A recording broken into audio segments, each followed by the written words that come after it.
Hello, world out there. Happy Black Mammalogist Week. My name is Dr. Raywin Grant. I'm a wildlife ecologist, and I am so happy today to be the moderator of what will be an extraordinary panel.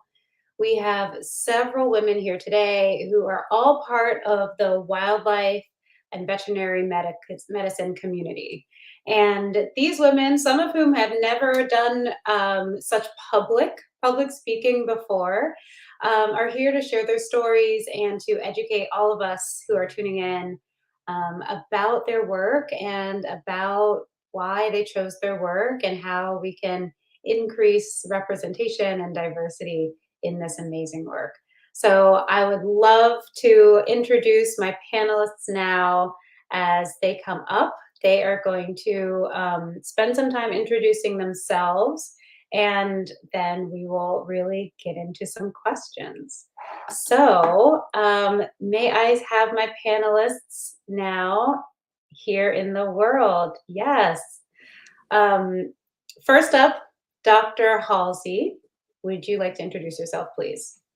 Yes. Hi, I'm Dr. Sami Kahalsi. I'm an assistant professor at the University of Missouri. So I currently live in Columbia, Missouri, and I am a computational disease ecologist. So I create models to understand the spread of tick-borne diseases.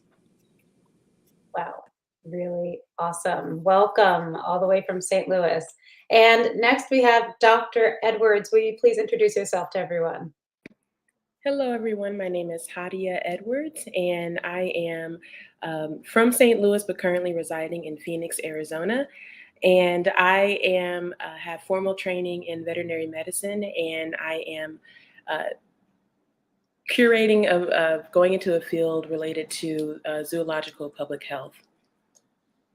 Wow, okay. That is extremely timely, isn't it? So we'll have a lot to talk to you about. Thank you. Next up, Dr. Roro, please. Hello, everyone. My name is Mukami Roro. I am a wildlife veterinarian currently living and working in Nairobi, Kenya. I work for the Kenya Wildlife Service, which is a state-mandated institution to take care and protect Kenya's wildlife for the Kenyan people. Yeah, so I'm looking forward to sharing and learning more on this panel. Thank you. Fantastic. Thank you. And last but not least, we have Dr. Hollis Stewart. Welcome. Will you introduce yourself? And you're muted.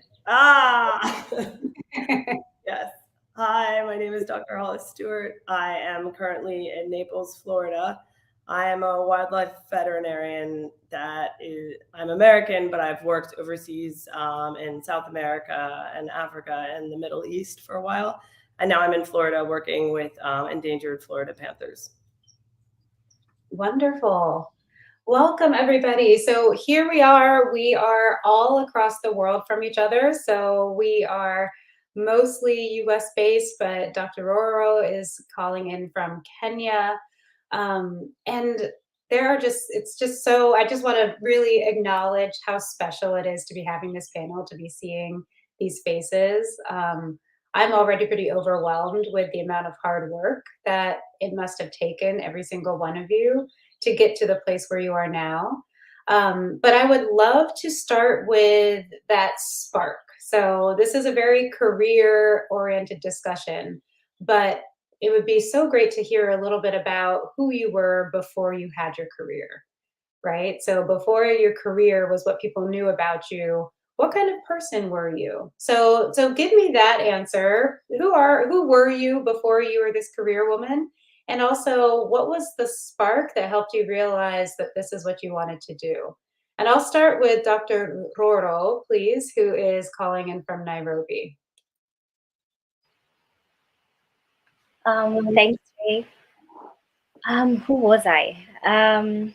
Before my career, I was this inquisitive little girl who loved everything to do with animals. Anything that had animal-oriented stuff, you'd find me there. And as I grew, I got to realize what veterinary medicine meant, and I started focusing my interests towards there. But actually, not actually before, in between my veterinary studies, I realized that I really loved to craft. So I loved making things by hand, and I began a crafting business, making jewelry out of different kinds of metals and different kinds of media. Yeah, so that is me before I became a wildlife veterinarian. Oh, that is so awesome. And so I can only ask, do you still do a lot of crafting? I don't do as much crafting as I would like, but I do some. You do some. Well, that is really special. Thank you for that. And then I'm going to go in the order that I see on my screen. So next, Dr. Halsey, tell us a little bit about, before you were this career woman, how would you describe yourself? So I would describe myself as, so I am my mom's oldest child. I was very much the older sibling taking care of all my younger siblings. I was also very introverted, a bookworm, loving school, crying when I got my first C, but also wanting to help my dad around the house doing like construction or whatnot. I was someone that when I was younger, I always say I wanted to be the first African-American female president, but then I also wanted to be a doctor. So, wanted to have all these different careers. And when I started school, I started to be a doctor. But then when I took ecology course, I learned more about ecology. And then just as I continued with my studies, it ended up merging into this doing ecology, but doing it to help people not become sick in the first place. So studying zoonotic diseases. I'm very much still a bookworm, reading books, also being outdoors. So hiking, camping, just exploring. Anytime I go anywhere, the first thing I want to do is go to a museum or go to cultural landmarks just to find out about that place. That is so excellent. Thank you so much. I'm loving these questions already, or these answers, I should say. So next, I'm going to have Dr. Edwards. How would you like to respond to this question? Sure. I, as a young child, always loved animals, but I was always allergic to them. But it didn't stop me from wanting to pursue a career in veterinary medicine. And through my journey and my training in the field, I began to want to learn more about people and their cultures, and how we impact, how our conservation programs impact people who are directly related to the animals that we're trying to serve. So I guess I had several transitions. So I wanted to be a veterinarian. Then I really loved research, and then I became more interested in the social aspect of conservation. Outside of that, again, I love traveling. I love meeting people. I've spent some time in St. Kitts, which is an island in the Caribbean, and also in Thailand, working with elephants. And so I really enjoyed my time doing that. And again, meeting people, enjoying different cultures. And outside of those interests, I love playing the harp. I studied it, took formal lessons when I was younger, and have been able to keep that up throughout the course of the last few years. So. Ooh, oh my goodness, all this talent going on here. Dr. Stewart, Dr. Hollis Stewart, your turn to answer the question. Yeah, okay. I would say I knew that I wanted to be a veterinarian since I was maybe 3 years old, since I understood what it was about. My father was a physician, so I understood the medicine part, and I've always been very obsessed with animals, like maybe not in a healthy way. If I could be surrounded by 5,000 animals all the time, I would think I'd be quite content. I grew up in New York City, but I spent summers like sort of in the country in Georgia. And I think I've always had this like yearn, need, like desire for nature and open spaces, and that's just where I feel the most comfortable in nature. And so once I kind of understood that there was a possibility of being a wildlife vet, I really liked merging these two. I grew up also fascinated with National Geographic and foreign cultures and things, so I also enjoy traveling and learning about the interaction between different animals and different cultures, and the importance of animals within the culture. And yeah, I would say I was a very driven person, maybe less driven now. I mean, I think I don't know who I was before this career, because I feel like the career really defines who I am. Like, I feel at home in nature and wildlife, among animals. Some side hobbies I do are sailing and horseback riding. I was a fencer. I try and surf. I try and play ukulele. There are a lot of things I attempt to do that I'm not very good at, but that's okay. I really like adventure, and I have a little bit of adrenaline streak in me as well. I'm also training to be a pilot right now, which is going a little slow, but yeah, I think life has a lot to offer, but I feel like this career path was probably the only one that I could choose, because in a way it felt like chosen for me before I started it. That's really beautiful. Thank you so much. I'm really blown away by all of you. You are so accomplished and um, so present in your field, and you all seem like really happy with the work that you've chosen. And I'm just going to make a big assumption here. I'm going to assume that our audience here on YouTube is pretty familiar with what a veterinarian does, right? So, in the most traditional sense, a veterinarian that may have an office or a practice and helps with animal health, but maybe with an emphasis on pets. And so I would love just a couple of you all, whoever wants to just chime in first. Can you share, how, for people who are aspiring to maybe be wildlife veterinarians or something like your field, can you share how the work you do is different from a traditional veterinarian? Whoever would like to start, go ahead and jump in. I'll start. Go for it. First of all, the veterinary field is so diverse, and I think a lot of people that are not veterinarians do not realize just how diverse it is. But from someone who went from more captive wildlife to wildlife vet career choice, I get a lot of people asking me like, "Oh, that's so cool! You hang out with all these animals," and I don't. The research side of it and the wildlife side, it is very it's very hands off the animal. It's very I'm not a wildlife rehabilitator. I don't work in a wildlife hospital. That is not my goal, to make sick wild animals better. Most of my work is in research, and so I think with a zoo vet or a clinical vet, you're a lot more hands on, and you're dealing with illnesses and one-on-one patients, and I'm dealing more with a population and for research.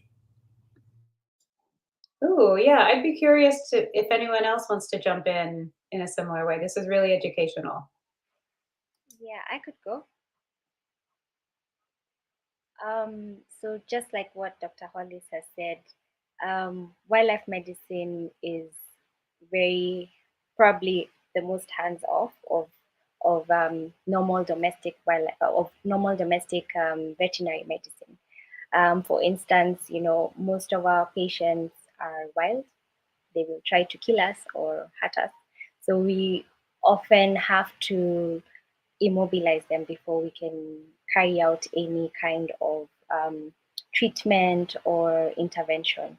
For myself, I deal with a lot of sick or injured wildlife, both in the wild and in captive situations. So it's a lot of treatment, and then especially in the wild, you treat and hope that they get better. And what I mean by treatment is basically intervention, because most of the time we are going into what I like to say quote unquote, undo some of the wrong some of us humans do to this poor wildlife. So in cases of human wildlife conflict where there's been an animal that's been snared or been hurt by humans, maybe with in any kind of way, then we go in and we treat them for that.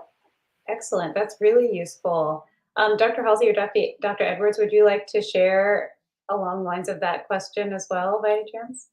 I can share. Mhm. So I'm not a vet. I'm more of a, so I do work with small mammals in my research.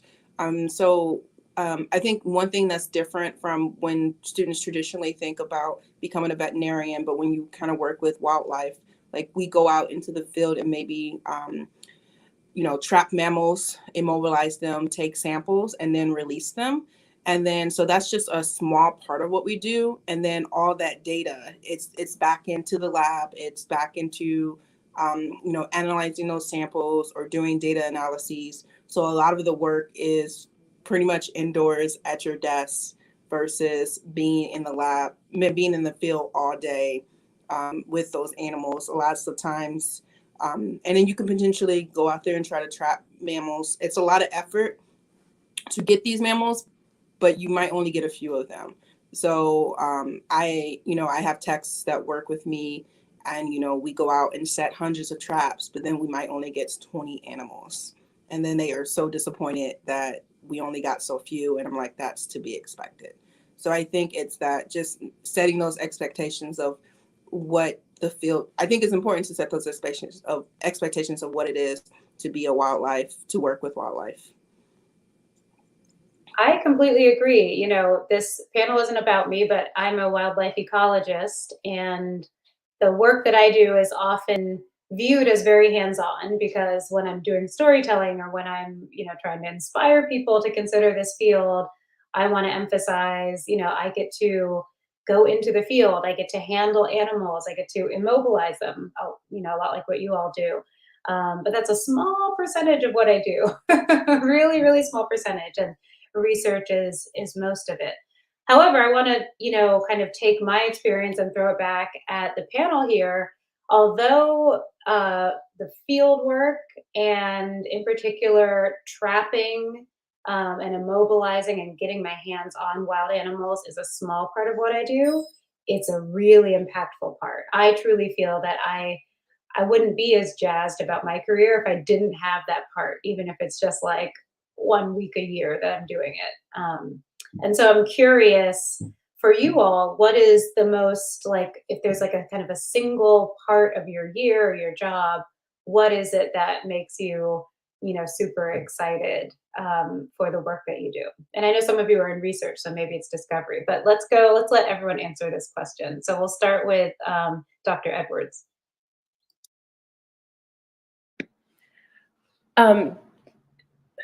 Let's see. What do I find the most exciting?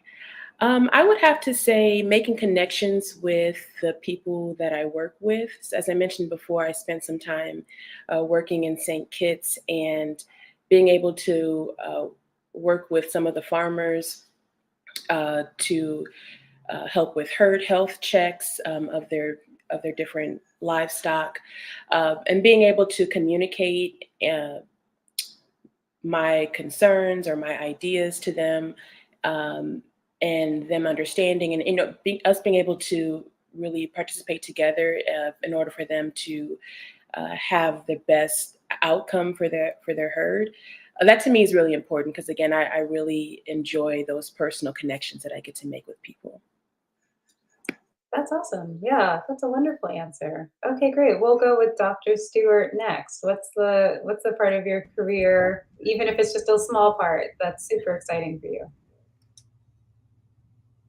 Yeah, I would I would say, I mean, the hands-on part is is the best, but I feel like there's also any time in the field, it's so nice for me, because even if I'm not seeing the animal, I'm like in its environment and its presence. And I feel like there's nothing there's nothing kind of more than there's nothing better than understanding like what animal you're working with when than understanding like where it lives and like what it's just like you see these prey items, you can see the tracks, you can see, you know, like, okay, it rained last night, are they cold, you know, you just start like thinking like the animal. And I feel like in that aspect, even if I'm not seeing them or touching them, I just feel closer to them.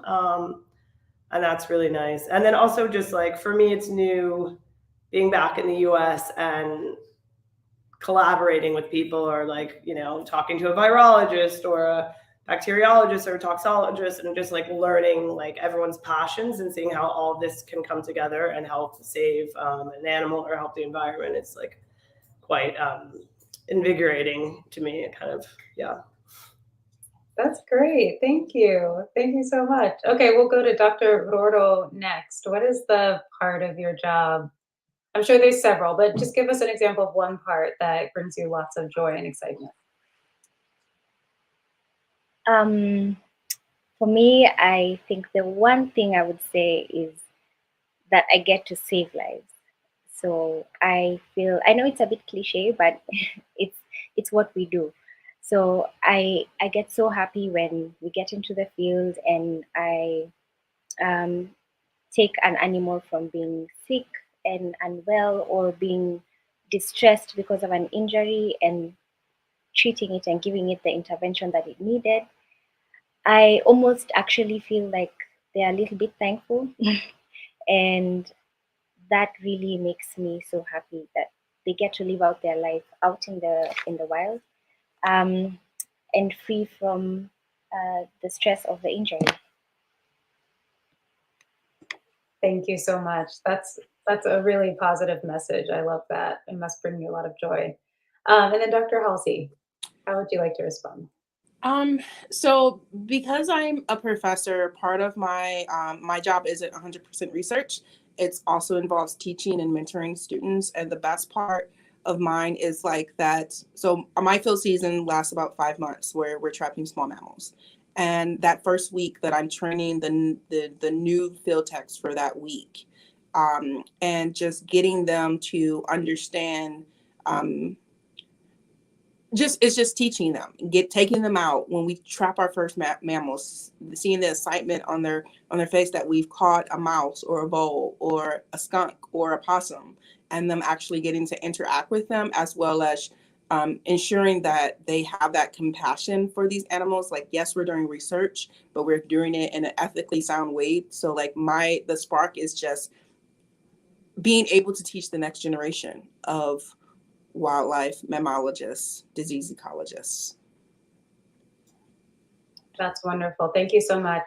So I'm going to shift gears just for a short time. We are here today because we are Black people, Black identifying people, and I'm really thrilled that this panel is Black women across the diaspora. And I am one of the few Black folks and Black women in my field, which is like so similar to what you all do. And so that's been really tough. It's been really interesting. It's been very challenging. It's been very tragic in places. Um, and so I'm curious, you know, just a very open-ended question here, because then we're going to again talk a lot about joy and hope and science next. But you know, what would you like to express about your experience as being Black in this field, whether it's your experiences these days or as you came through it, whatever comes to you that you would like to share and express about your identity as related to your field? And again, I'm going to start with Dr. Halsey for this one. First. I guess the thing that I would like to express, the first thing that came to mind when you were asking or bringing up that topic, it was just assumptions. And one of the things that has really I guess, hindered me is assumptions that people have about me or my students or my ability, um, assumptions about, my decision making and why I choose to do certain things. And just giving the same grace that you give to non-Black people. You wouldn't, things that people wouldn't question my colleagues, they question me if I make that decision. And I just feel as though it's like I've made it to where I am because I am awesome. I'm pretty confident. Some might call me cocky, but I know what I'm doing. I have a bachelor's degree, a master's degree, a PhD, research experience, publications, mentoring experiences. Like, give me the same grace and just not have those assumptions that I don't know what I'm doing and that you have to tell me, or that my way is the wrong way. Be it how I'm mentoring students or which students I choose to bring in to my program, which students I choose to hire. I would just ask to just get rid of those assumptions. Yeah, yeah. And I see everyone nodding. Like, I have been through that too. I think there's probably a lot here that we share together. So I'll go to Dr. Stewart next. What would you like to share about your experience with Blackness and your identity in your field? Yeah, I think I agree with a lot of what she said, and I feel like I've also always been the only one, like from the beginning, sort of like the only one interested in wildlife, or the only one with, the only Black person in the room with these animals, and so there's always been this like otherness and disconnect, and I've been quite used to it, and I think maybe those like questions and microaggressions might have always been there, but I sometimes don't notice them because I'm so used to them sometimes, or maybe they're not there. I would say that in the wildlife field, it's mostly, white men. And so it's not only just being Black, but being Black and a woman. So you're sticking out, and maybe like you don't have the strength, or like, are you tough enough? This sort of like attitude complex about that of, and I think there's also this like, like good old boys club when it comes to wildlife, especially in the US. And then I would say working internationally, there's always been a thing that's made me feel uneasy of all the wildlife and the saving animals being done by whites in countries that are non-white, so there's this like hero complex with the other wildlife veterinarians of like, oh, I come in and they just had some Lego set posted about, it's like wildlife rescue, and all the little Lego people are white, but they're working with elephants, so they're either in Asia or in Africa. I'm just like, why are there, even in Lego, they don't have people, people of color being represented with working with the animals? And I just feel like there was never a mentor. There was never anyone that I could look up to that looked like me, and that's sort of been the hardest part, is like visualizing myself where I am now, of just being like, it doesn't exist, but I will make it exist, and yeah, a lot of it's there's so many situations that I can't say, but I think in general, it's been a tough journey of, people thinking you're stupid or this or whatever, that you always have to prove yourself, and a lot harder because you're Black and because you're a woman. Yeah, yeah. And again, we're all nodding with you, Dr. Stewart. That's absolutely true. So I'm deliberately going to go with Dr. Edwards next, and then Dr. Roro after, because I would love to end with the experience of being African in Africa doing this work. So, Dr. Edwards, how has your identity impacted your experience? What would you like to share? Well, first, I'd like to go off of what Dr. Stewart just mentioned, the the issues that you face when people from, our westernized countries or European-based countries go to other places to work with animals, and they have this superiority complex, which I think is really a product of those countries' history and, the idea that everything that they do is right and no one else knows anything except for them.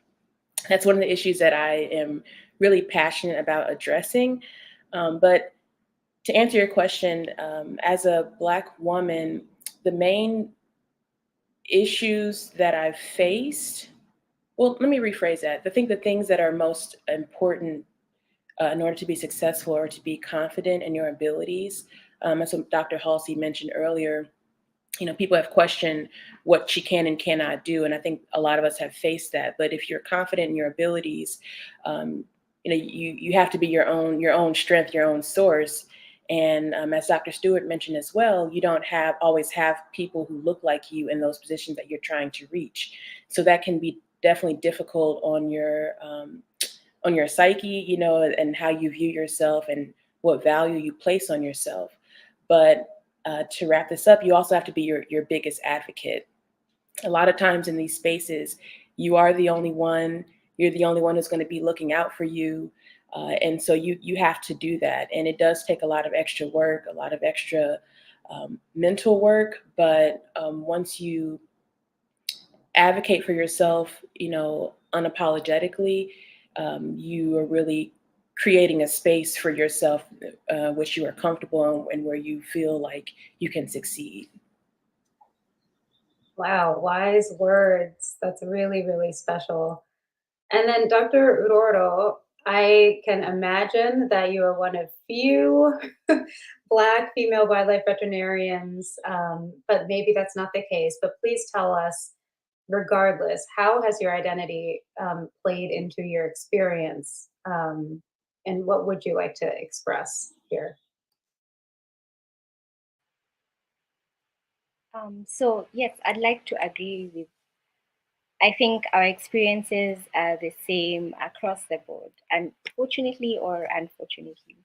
Um, so normally here, what happens is a lot of the storytelling in conservation has been a white dominated by white people, and conservation by itself actually seen as a white person or Western thing, and that narrative is slowly changing with the likes of myself, and I have many colleagues. We are not as many as I wish we would be, but we are present in the Bible. And slowly by slowly, we are changing the narrative and showing them, even with our male colleagues, that conservation is an African thing. We lived with these animals from way time immemorial. I mean, we know how to live in peace and harmony with them. We know what to do when we need to protect our crops, when we need to protect our livestock. Um, the fact that some communities might take it a bit strange that they see a female, and Black female for that matter, wildlife veterinarian coming into their community to do whatever it is we're doing, whether it's research or intervention. Slowly by slowly, we're changing their minds, and slowly by slowly, we're breaking down those mental barriers that women are not able to do this job. It's funny that they they see, for example, me, and they would be like, "Oh, are you sure you can do this? Are you sure you'll be able to handle the immobilization, the DAT gun that we used to immobilize? Do you need someone to help you with that? Do you? I mean, it's a bit ridiculous, a bit funny, but I keep saying the knowledge I have that I come to um, the field with is all in my head. It's packaged in a small packaging.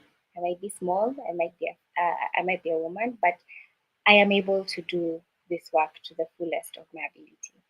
And I agree totally with what Dr. Edwards said, that it's all about your confidence. It's all about making sure that you know what you're doing. You really do.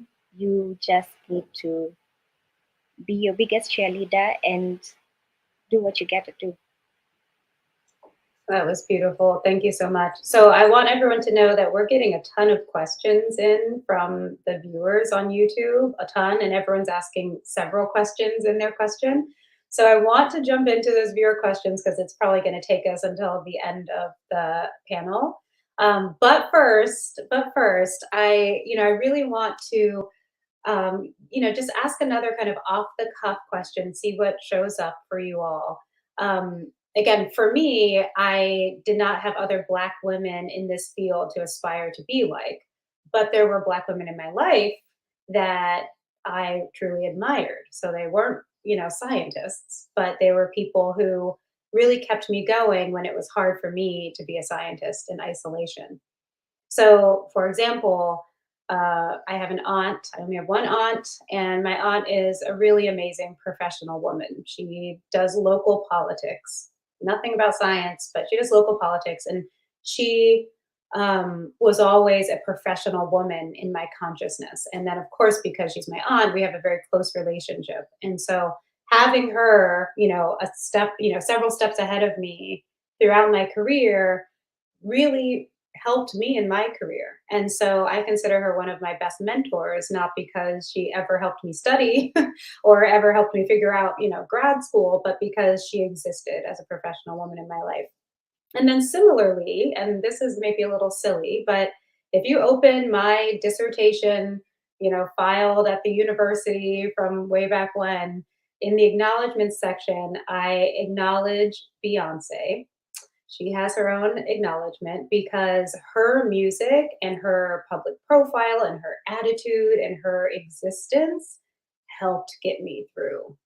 I don't know what I would have done if I had been doing a dissertation in an era that did not include Beyonce.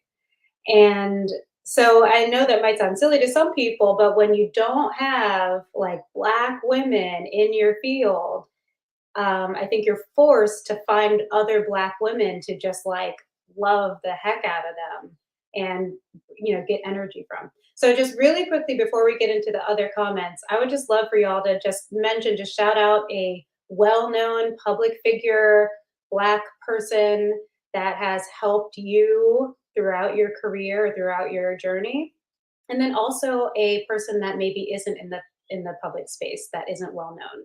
You don't have to explain unless you'd like to, but if you can just mention like, a public figure and a non-public figure who give you strength always. So I will start with Dr. Halsey again. So for a public figure, I would have to go with Rihanna, so one of the proteges of Beyonce. And then as far as in my personal life, my cousin Chris, so she definitely was a professional woman who's older than me that I was able to just lean on her, even though it wasn't science-wise. But she's the only person in my family before me that had any type of degree. So yeah, that's really special. Let's jump to Kenya. Dr. Roro, how would you answer? Well, a public figure, I think I would say Wangari Maathai. And for someone who's not in the public eye, I would say my mom, because she was able to do something that she really loved at a time when most people were going into, specific career lines that are deemed as great money-making areas. Yeah. Oh, wow. Shout out to mom. That's very, very special. Dr. Stewart, we'll go to you next. I think I this might sound bad, but it's the truth. Yeah, I don't think there was a Black public figure that really I like focused on. I think most of my journey came from support from my mother, and then my sister, who's a writer, editor for the New York Times, who's like has been very inspirational, and other my friend Mandy, who's a marine biologist, very inspirational people. I think there are always sort of like these characters that I admired that were like not quite real, sort of these, that lady in one of the first Indiana Jones that had this sword and just kind of seemed like badass, it was sort of this like fictional badass women in my mind that were like, I don't know, I was like, if they can do it, I can kind of do this stuff and break these barriers, you know. Of course, there's a Jane Goodall and Diane Fossey. I really was into primates for a bit, but yeah, now I'm kind of disappointed in myself, but this is what comes to mind. Yeah, that counts. Absolutely. Thank you. And who did I miss? Last but not least, who did I miss? Oh, thank you, Dr. Edwards. Yes, go ahead. Yes. So my, I guess, biggest inspirations are Dr. Danielle Lee. I had a chance to work with her while I was an undergraduate student at Cornell University, and seeing her dedication to her field and all the different accolades that she received. You know, seeing a Black woman in the animal field who was, you know, featured in Ebony, you know, a TED Fellow, Nat Geo Explorer, like you are, Dr. Grant. And so that was definitely a huge inspiration for me entering into the field. And family-wise, I'd say that my grandmother and my mom were my biggest supporters and people I looked up to. My mom taught me how to advocate for myself and to advocate for what was right. And that's, again, been really important for me during my journey. And my grandmother, she's a nurse practitioner, and she taught me my first medical terms. And so I would ask her to quiz me, you know, Granny, give me a word. And she said, okay, you know, what does bursitis mean? I'm like, okay, well, itis means inflammation. Bursa, that means it's inflammation of the bursa. So she really did kind of help curate that passion that I have for medicine and for science. Thank you all for answering this question. I really think it's useful, especially because I'm noticing that so many of our audience members today are young people and students and aspiring professionals. And I often, you know, really want people to know that even when you're isolated, you can just like kind of enlarge your community of support to really, you know, include all kinds of folks who aren't in the field. So a lot of the questions we're getting are about jobs, which is very timely because it is the end of the academic year for colleges and universities. And so many of the questions coming in are from people who are saying, okay, I'm pretty sure I understand that I need to go to undergraduate school and probably vet school for a lot of these careers. But what can I expect right after I graduate? You know, so what was your experience with getting a job after vet school, especially when you work with wildlife or in a wildlife adjacent, you know, field? Doesn't that make it super competitive? So is that true? Was it competitive and very difficult for you? What kind of advice would you all like to give folks who feel like they understand the path when it comes to school, but would really like some tips on some, you know, how to secure the jobs after school? So let's start with Hollis. You recently transitioned from working abroad to working in the United States in this field, although you have a long list of experience. But what was that transition like for you from school to the working world? Yeah, I would say as a vet, you know, I started out in an animal shelter for like almost a year, and then I went to private practice, and then I was doing high volume spay neuter. I always wanted to do wildlife, and I did a lot during vet school and externships and stuff. But as a professional, it was very difficult to get my foot in the door. And then you know, if you can't handle something with a cat, you're not going to, you know, with a domestic cat, you're not going to do a bobcat or a lynx or a cougar, you know. So I think that, yeah, we need to start with the domestics first and then, you know, sort of move up. But also with, you know, zoo work, if you know, it's good to get that zoo experience however you can. But I would also say for some people, it's like, don't narrow yourself, you know, like I have a lot of friends that wanted to do, you know, let's say lab animal medicine, and now they're doing like internal medicine and teach, you know. It's just like what you're saying about ecology. It's just like, if something fascinates you, don't be like stuck on a track of like, I have to do wildlife, because you might be just as happy doing something else, and then you can always ask and volunteer. Like those things are optional. But I would say it was a very long, a very long path to get to where I am. I don't, I'm not done. There are more things that I want to do in this world, but it's a difficult path and it's a hard path. And like volunteer, make connections. It's a lot about connections. There's always a local rehab facility or someone in your state or wildlife agency like doing some sort of work on.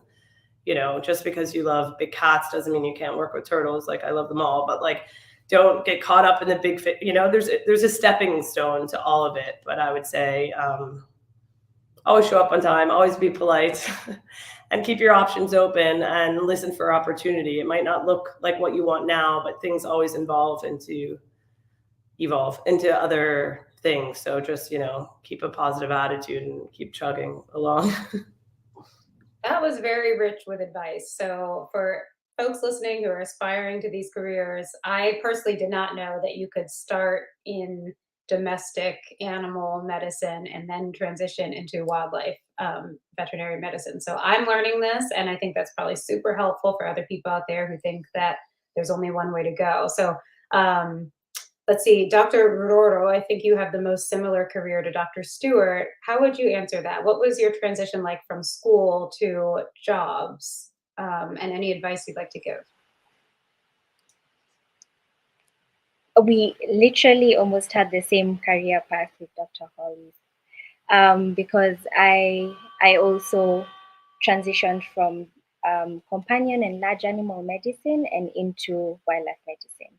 So it's not that easy getting jobs in the wildlife sector, but just like Doc said, you could always volunteer, look out for internships, look out for attachments. And actually what happened to me is I always knew that I wanted to deal with pets and be cuddling kittens and puppies all day, making sure they're better, they're not sick. But I missed an opportunity to go to a clinic for attachment, and then I got an opportunity to go for attachment in my first year of vet school at the Kenya Wildlife Service. And the wildlife bug hit me, and it hit me hard. And from then on, I just knew that this is where I wanted to be. But immediately after school, there was no vacancy or opportunity for a job. However, I could have volunteered, but I chose to gain experience in clinical and surgical skills in a private practice. And then when the opportunity arose, is when I switched over to wildlife health. Excellent. Thank you so much. And now switching, we'll go with Dr. Halsey first and Dr. Edwards next, but you all are, centered around universities still, even, after finishing your degrees. So curious how you might answer this question about that transition, Dr. Halsey. So I'm very conflicted about this question and giving tips to students on how to get a job. Because I feel like a lot of it is really not in the student's power. Yes, there are some things you can do. So let's take it from the student's point of view.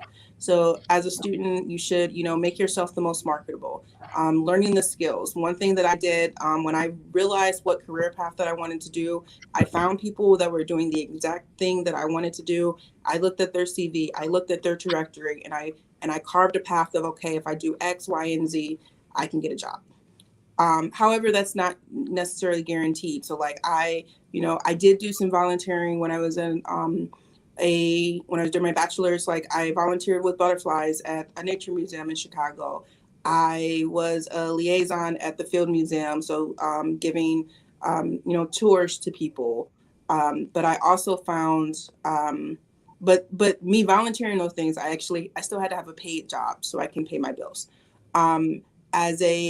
Now that I'm on the other side, I know, so I've been looking at the comments from the YouTube, and it was tips for students to get a job when it seems to be that you have to have experience to get a job, but you need to have a job to get experience. So like from a professor point of view, or from the person that's hiring, I'm not trying to find the students that already had 3 or 4 internships that, that I don't have to teach them anything. I recognize that I'm supposed to be teaching these students. So I choose students that, don't have any experience, like giving them that experience.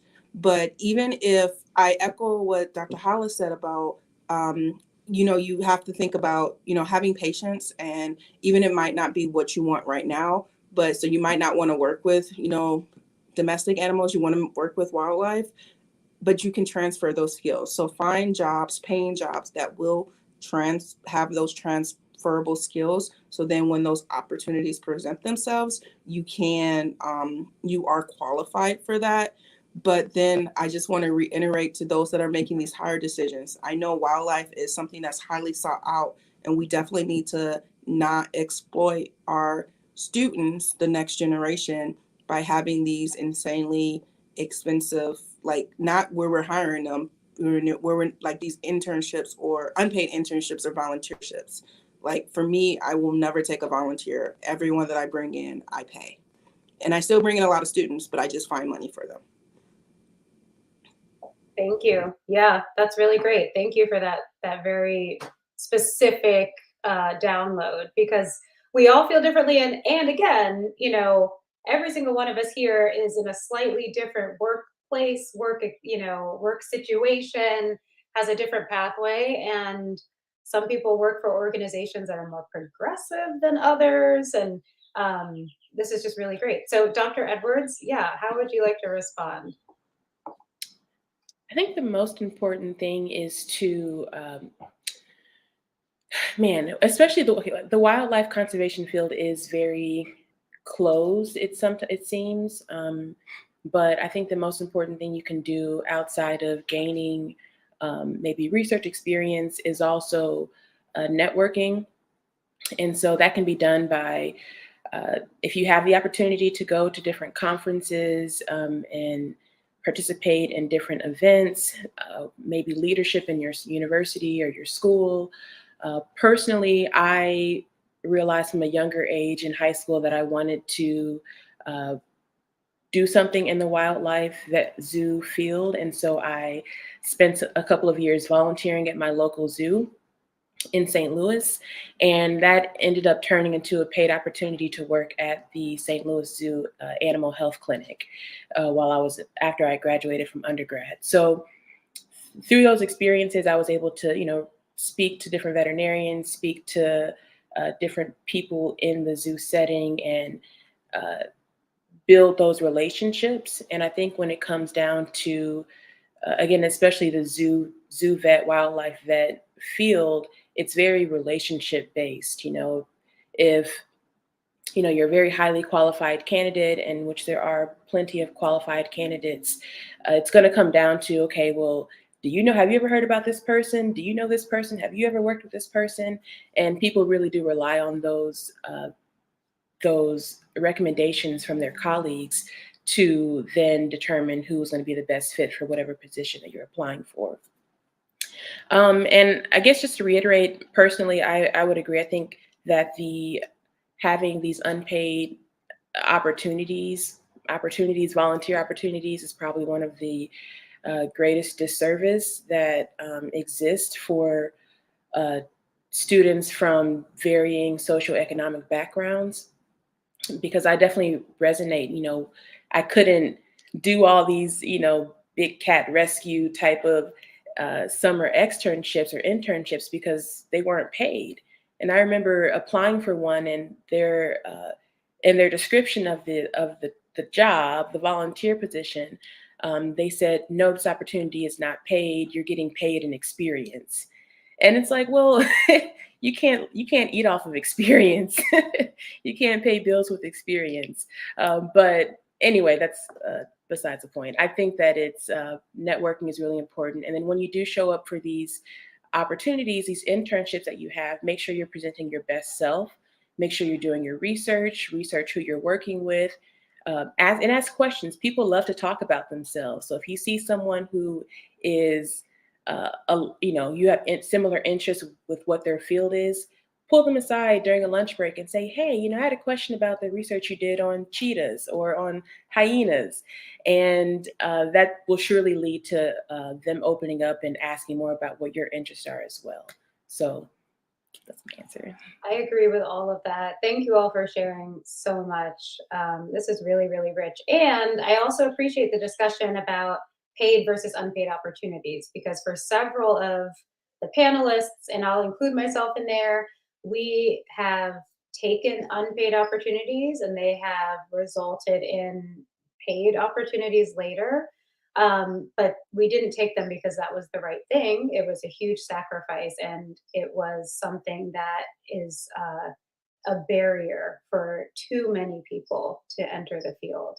And so some of our audience members are students, but a lot of our audience members are also practitioners who have the power to create paid opportunities. So I feel that so much of what our panelists have said is a message to those decision makers, to those in leadership, that you can break down a really, really important barrier by always making sure that opportunities pay a living wage. And that's one way to do equity work. So we're almost out of time. So I'm going to end with something that I think is maybe a little lighter, a little fun. So 2 questions. One is a mandatory answer, and then the other is completely optional answer. So the first question is, do you all have a pet? I think there's often a lot of assumptions that for people who work with animals, that animals are our whole life. And for some of us, animals are our whole life. And for some of us, animals are like part of our work life. So curious if you have a pet. I will start. I have a teeny tiny, very old 16-year-old dog who is just a constant in our home, but isn't a very active guy. And then the second question is, again, it's in celebration of our intersectionality, all of our intersectional identities. So we have described ourselves as Black women, but we are many other intersecting things at the same time. So I'll use myself as an example. I'm a Black woman. I'm a millennial. I'm a parent. I am a survivor of several things. I am a daughter. I am a non-religious individual. I am an advocate. There's so many things we could talk about, sexual orientation. We can talk about neurodiversity. This is optional, but is there something about your intersectional identity, or is there an intersectional identity that isn't obvious on this screen that you would like to share to help show the audience members that we are all kinds of things in addition to being Black women? So that's optional, only if you're comfortable sharing something that is invisible about your intersectional identity. But the first question is mandatory, and that's about pets. We're going to start with Hollis, Dr. Stewart. I don't know. Do you have any pets? I can't tell. I have 0 pets.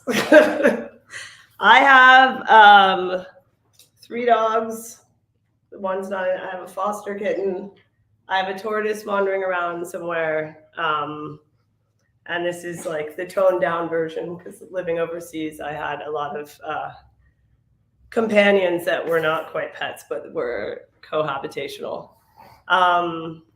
For your second question, I don't quite know how to answer that.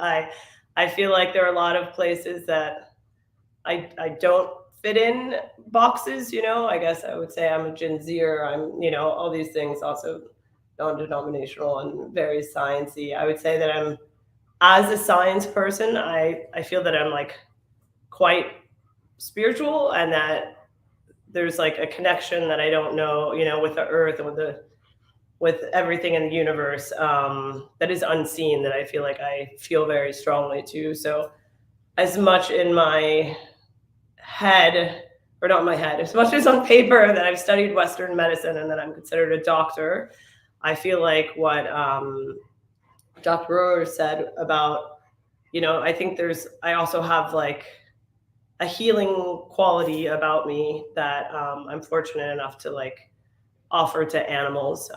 But I think that I don't know where that fits with what you said. Yeah, no, that's it. You're distracting me, but comes to you. That was beautiful. And actually, that's a perfect segue. Let's skip over to Dr. Roro. Do you have any pets? And then would you like to offer another part of your intersectional identity?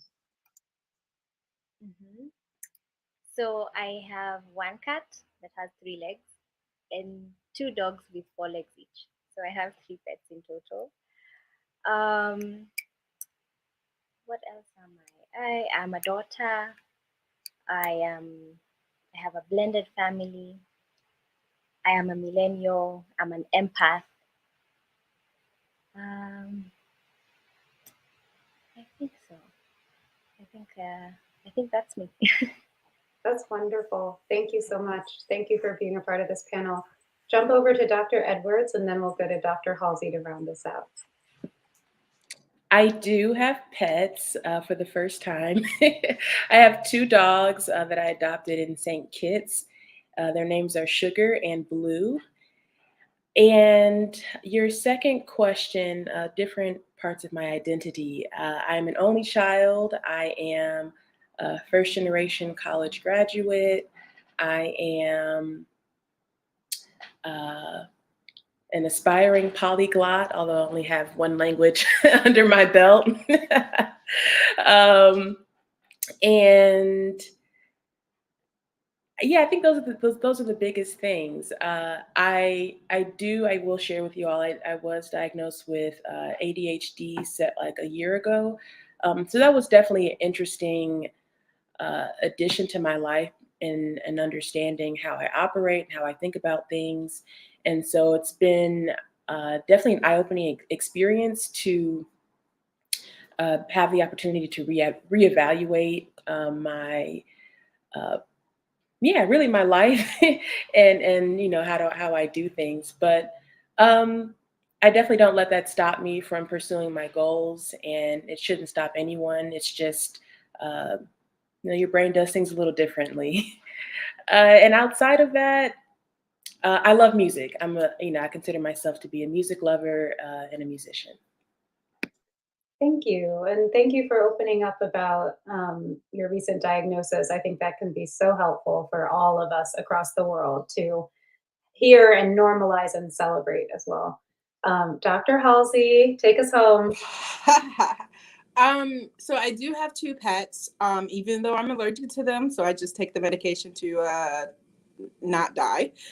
So I have 2 cats, Nymeria from Game of Thrones and then Loki from Marvel.